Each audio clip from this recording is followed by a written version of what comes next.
And this is a global phenomena, folks.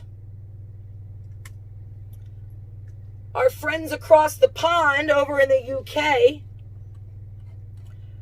reported that we're going to lock up an 80-year-old senior citizen. Now, this happened in late 2019 to Stephen Sutherland. I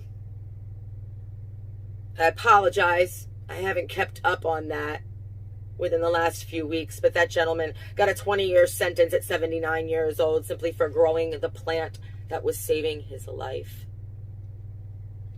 Well, now over in the UK, Oliver Vergnault reports from Cornwall Live on February 6th. Man, 80, arrested for growing cannabis plants for CBD that's saving his life. The picture of this man. Here you go. He's a warrior.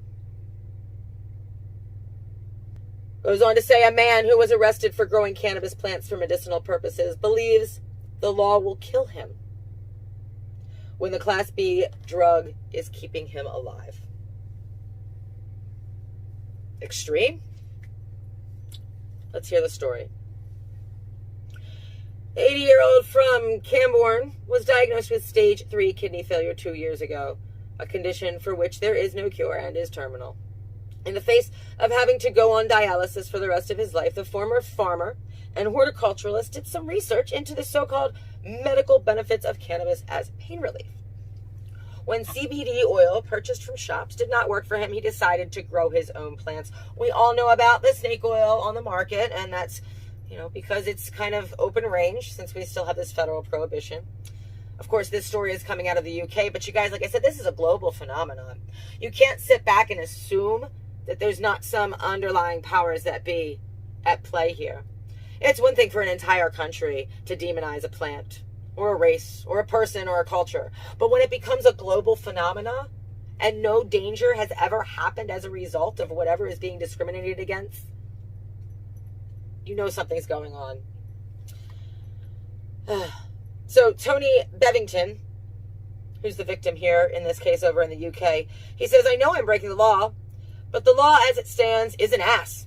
I don't deal drugs. I've been very open about it, and when police officers came to my house and asked me if I grew cannabis, I admitted it and led them straight to it. I didn't even fiddle the electrics like drug dealers do. It was all above board. And I say kudos to you, sir. I can't recommend everybody doing this. Don't ever let the police in your house without a warrant. I'm not sure what the laws are over in the UK. But at 80 years old, I would be so shameless as to be so honest and open. Because at that point in my life, the only thing that I'm leaving behind is my legacy. And Tony Bevington, you certainly are leaving a legacy through this story. He says, to those who say that cannabis is an illegal drug, I say better to be illegally alive or legally dead. Now, this article goes on. Again, Tony was a farmer prior to looking into cannabis.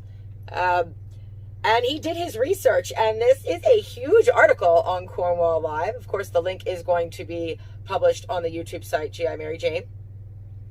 It's long, and it goes over his journey from, dealing with hydroponics and then moving into real soil and actual nutrients and finding out that the all-organic medicine is what he needs, as so many people, at least that I've communicated with here in the United States cannabis community, have found out. This is great. I recommend everybody reading this article if you're interested in the science behind this. Growing cannabis is not something that's easy. It's easy in the sense that you can just throw a seed in soil and it will grow. But if you want it to produce the proper medicinal organoleptic compounds, you have to give it exactly what it needs. There's a lot involved. So you can't sit here and tell me that people who are this knowledgeable and putting this much time, passion, and effort into growing this produce are of criminal intent. It's not going to fly.